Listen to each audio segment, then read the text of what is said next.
Sani Wasu, the president of the Independent Shareholders Association of Nigeria, is here, and we're looking at this development story. Thank you so much for being a part of this program. My pleasure. Now, I've been following the story since Friday when it all began, and interestingly, the word shareholders has not been very prominent in the entire process. Now, as the president of the Independent Shareholders Association of Nigeria, what are your thoughts on the entire process? When you heard about it on Friday, what was the first thing that came to your mind? Well, we reacted very swiftly on it, and we clearly stated that it was an illegal act by the central bank. One, we actually need a government that is upright.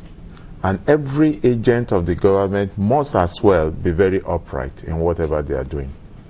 Well, I want to take it from the angle that the central bank came out with a program that these banks are giving September 30th as a deadline. Okay. Even as at that, it was even very wrong for central bank to have given that. The issue is that August 14, 2009, all that the central bank needed to do is to say, well, we have conducted a holistic audit on the institutions, that these are the findings which need to be presented to the board, who the board is actually representing the shareholders, to say that we have discovered three things: capital inadequacy, corporate governance issues, and liquidity ratio. The liquidity ratio itself is something that is not static. It moves. But it has to be a certain percentage, I understand. Yes, it moves. Okay. Sometimes it's above, sometimes it's below, depending on the daily operation of the company. But for the capital inadequacy, that is one big thing that cannot change overnight. It requires time, sometimes 18 months or 24 months. Okay. And that's to say that there are processes that goes with recapitalization of any institution. There are parties involved. Okay. So it's not a thing of 3 months.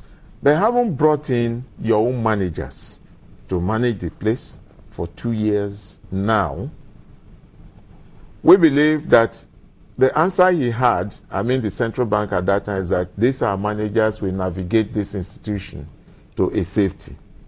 Unfortunately, we told them very clearly that the managers you took there, these were applicants who had no job, and you brought them in. The first thing is that they are actually taking care of themselves. Yeah, but they had a mandate from the central bank to ensure that, or at least to find good core investors for you cannot find a core investor without carrying the shareholders along.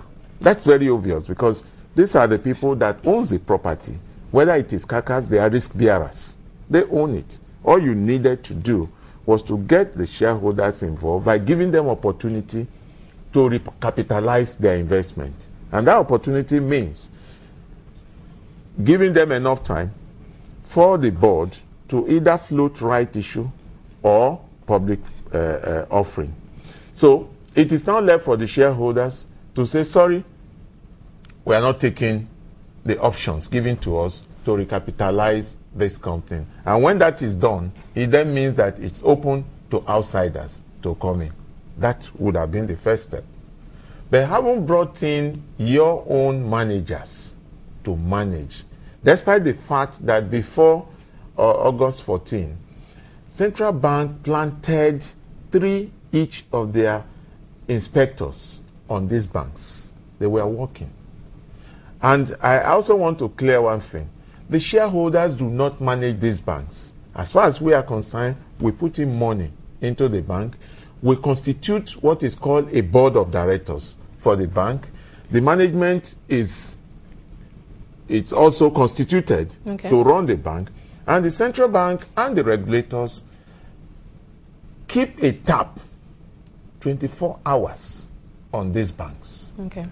So whatever we were told was wrong, it's in fact responsibility of central bank to take the blame for whatever has happened. The central bank do not own a bank. It's very clear. They are just regulators. So all you need to do is to call the owners of the bank that this has infractions you have seen. How do we go about it? Which they failed to do. Well, I thought there was some news in some of the national dailies that the central bank had actually held some meetings with some shareholders, but we never actually heard whatever outcome. I was at a meeting which central bank called in Abuja. I attended that meeting and I told the central bank governor that he made a mistake because he was saying that what do we do? I said, because you have no respect for the shareholders of these banks. That's why you have made this mistake. So what he did was to say on that day, look, this is the hole you are having in this bank.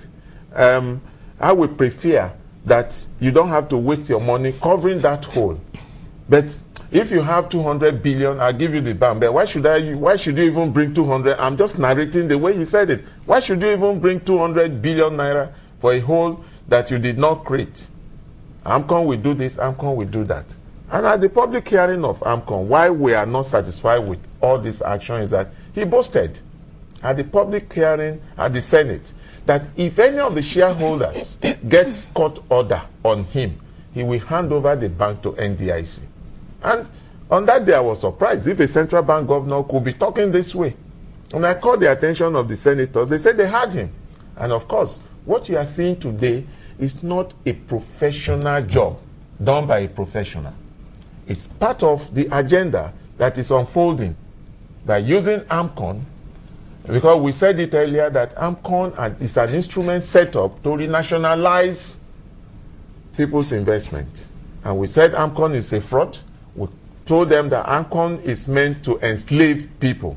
So what you have seen today is not as a result of anything professional other than somebody somewhere trying to tell the people that power is in his hand. Because these three banks, they are all cases in court. If our president told us that this is a country that will be ruled by rule of law, then I do not see why the president will allow a central bank governor to take over banks that cases are in court. But some of the courts overturned some of the lawsuits against like which one? The Central Bank of Nigeria. Look. You see, what has happened is that the central bank is using their weight to give wrong information to the public as far as those cases were concerned. Some of the cases, the court pronouncement was that there are cases that involve the same thing. And as a result of that, they strike off one while others are running. So there is never a court in this country that says that shareholders, you are talking rubbish. Central bank, sell their investment. There is none. Okay, now let's go back to the September 30th deadline. I know one of the things the shareholders are displeased with is the fact that this the deadline did not elapse, and the central bank went ahead to nationalize these banks. Now, according to the central bank, it's been costing a lot. There's an interbank guarantee on these banks, and it costs. We don't know what the figure is today, how much it has cost the federal government in taxpayers' money to keep these banks running. So okay, that's the argument. Let me tell you one thing.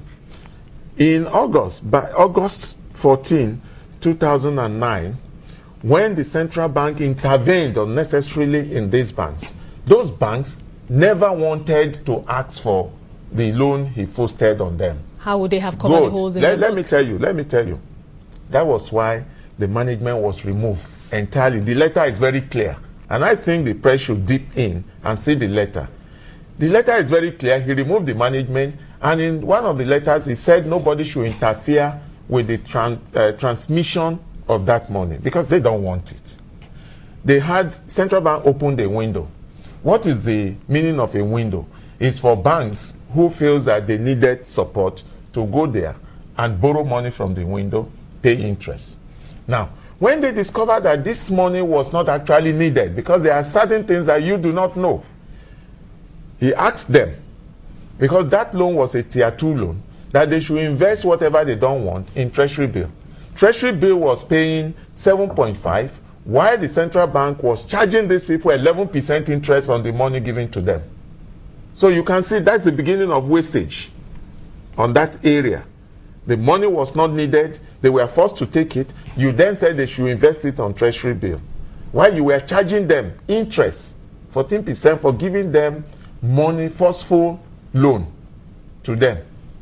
So if you look at these things, you will see that from day one, it is part of the agenda which Independent Shareholders Association advertise in papers that there's agenda towards all these things. Now, well, it hasn't all been bleak for these rescued banks. 4 of them have found co-investors. They've signed transaction implementation agreements. We've not heard anything from the shareholders' quarters. Are you pleased with this? Those things are shrouded with fraud.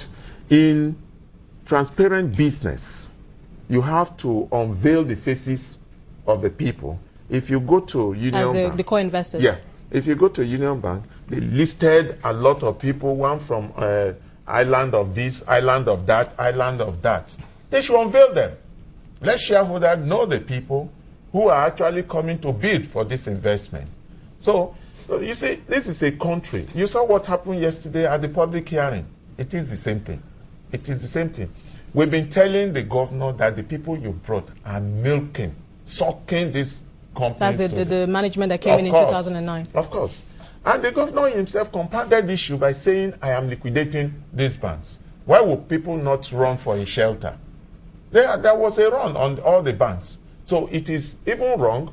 The blame should go to him. If he says, if NDIC is saying that they felt that these banks will not meet that, why don't you allow that date to come in before you now decide whether they are meeting it or not? So if we had gotten up to September 30th, the deadline, there hadn't been no co-investors, and the shareholders were not exactly hearing anything from those quarters also, wouldn't it have been more ugly, or an very ugly situation for these banks, to fail? The government to make a statement and keep to the statement in a very transparent manner, or we should continue with the policy somersault that is scaring away investors in this country? No, I'm just the point of view I'm taking is the fact that these banks would have or may have failed, and the impact it would have had on the entire banking industry. What is the difference between? Why wait if you can take proactive? Yeah, what is the difference between what they have done now and the next 1 month, 1.5 months? What would have happened in the next 1 month if a government comes out and say, we are giving you up to 30th of September? How can you determine the working of these people that they will not be able to survive 30th of this? Okay, in your opinion, do you think they would have, in your opinion, what would have happened by September 30th? Where would these banks have been? I am very consistent in whatever I'm saying. I'm not Central Bank. I'm not NDIC. That is not consistent. As far as we are concerned, even the September 30th is very wrong, because you cannot recapitalize within 3 months. Other banks, the others, Union, Intercontinental, Fame Bank, they were able to do that in the last 2 years. Well, yeah, they were thought fortunate. They have done. Nothing has happened. They've signed transaction. That's away from an expression of interest.